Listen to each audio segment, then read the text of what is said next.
പിതാവിൻ്റെയും പുത്രൻ്റെയും പരിശുദ്ധാത്മാവിൻ്റെയും നാമത്തിൽ ആമേൻ. അമ്മേ, പരിശുദ്ധ മാതാവേ, കൃപാസനത്തിലൂടെ ഞങ്ങൾക്കും ഞങ്ങളുടെ ദേശത്തിനും അമ്മയുടെ മാധ്യസ്ഥം വഴി നേടിത്തന്ന എല്ലാ അനുഗ്രഹങ്ങൾക്കും കൃപകൾക്കും ഈ നിമിഷം ഞങ്ങൾ നന്ദി പറയുന്നു. പീഡിതരുടെ ആശ്വാസവും രോഗികളുടെ ആശ്രയവും വാഗ്ദാനത്തിൻ്റെ പേടകവുമായ പരിശുദ്ധ ദൈവമാതാവേ, ജീവിതത്തിൻ്റെ വിവിധ ദുരിത മേഖലകളിൽ അകപ്പെട്ടു കഴിയുന്ന അനേകായിരം മക്കൾക്ക് ദൈവത്തിൻ്റെ സാന്നിധ്യം കൂടുതൽ അനുഭവിക്കുക വഴി ആത്മീയ വിശുദ്ധിയും ദൈവിക വിശുദ്ധിയും കൈവരിക്കുവാൻ അവർക്കിടയാക്കണമേ.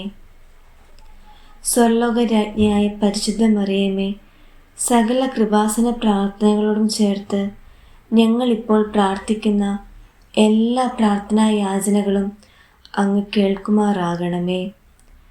കൃപാസനത്തിലൂടെ അമ്മ ഞങ്ങൾക്കും ഞങ്ങളുടെ കുടുംബത്തിനും അനുഗ്രഹങ്ങൾ ചൊരിയണമേ. ഞങ്ങൾ വളരെയധികം ആഗ്രഹിക്കുന്ന ഞങ്ങളുടെ നിയോഗങ്ങൾ അങ്ങേ പുത്രൻ്റെ സന്നിധിയിലേക്ക് ഉയർത്തണമേ. അമ്മയുടെ ഇഷ്ടം ഞങ്ങളുടെ ജീവിതത്തിൽ നിറവേറട്ടെ എന്ന് ഈ നിമിഷം ഞങ്ങൾ പ്രാർത്ഥിക്കുന്നു. സംഭവിക്കുന്നതെല്ലാം എൻ്റെ നന്മയ്ക്കായിട്ടുള്ളതാണെന്ന് ഞാൻ വിശ്വസിക്കുന്നു. ഞാൻ അമ്മയിൽ ആശ്രയം വെച്ചുകൊണ്ട് അമ്മയുടെ നിരുപാധികമായ സ്നേഹത്തിലും അടിയുറച്ച് വിശ്വസിക്കുന്നു. അമ്മേ, കൃപാമാതാവേ, എൻ്റെ കുടുംബത്തെ അനുഗ്രഹിക്കണമേ.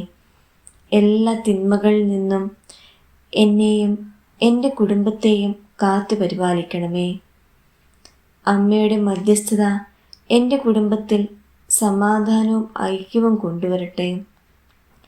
എൻ്റെ നാടിനെ അനുഗ്രഹിച്ച് സംരക്ഷിക്കണമേ. ഈ പ്രാർത്ഥനയിൽ സംബന്ധിക്കുന്ന ഞങ്ങൾ ഓരോരുത്തർക്കും അമ്മയുടെ സംരക്ഷണം ഉണ്ടാകണമേ എന്ന് ഞാൻ താഴ്മയായി അമ്മയോട് പ്രാർത്ഥിക്കുന്നു. എൻ്റെ പ്രാർത്ഥനയ്ക്ക് ഉത്തരം നൽകണമേ. അമ്മയുടെ നീല മേലങ്കിയാൽ ഞങ്ങളെ പൊതിയണമേ, പരിപാലിക്കണമേ. ഞങ്ങളുടെ ജീവിതത്തിലെ എല്ലാ പ്രതിസന്ധികളെയും ഞങ്ങൾക്ക് തരണം ചെയ്യാനുള്ള കൃപാവരം അങ്ങ് തന്നുമാറാകണമേ. ഓ ദൈവജനനി, എല്ലാ നന്മയുടെയും കാരുണ്യത്തിൻ്റെയും ഉറവിടം അമ്മയാണല്ലോ. ഞങ്ങൾ അനുഭവിച്ചുകൊണ്ടിരിക്കുന്ന എല്ലാ രോഗങ്ങളും കഷ്ടപ്പാടുകളും സുഖപ്പെടുത്താനുള്ള ശക്തി അമ്മയ്ക്കുണ്ട്. അമ്മയുടെ പുത്രനായ ഈശോ മിശിഹായോട് സ്നേഹത്തോടും കരുണയോടും കൂടി എന്നെയും എൻ്റെ പ്രിയപ്പെട്ടവരെ സംരക്ഷിക്കാനും ഞങ്ങൾക്ക് രോഗശാന്തി നൽകുവാനും ഞങ്ങൾ പ്രാർത്ഥിക്കുന്നു. കൃപാസന മാതാവേ, എന്നും ഞങ്ങൾക്ക് ആശ്രയമായിരിക്കണമേ. ക്രൂശിതൻ്റെ നാമത്തിൽ ഇന്നും എന്നേക്കും ആമേൻ.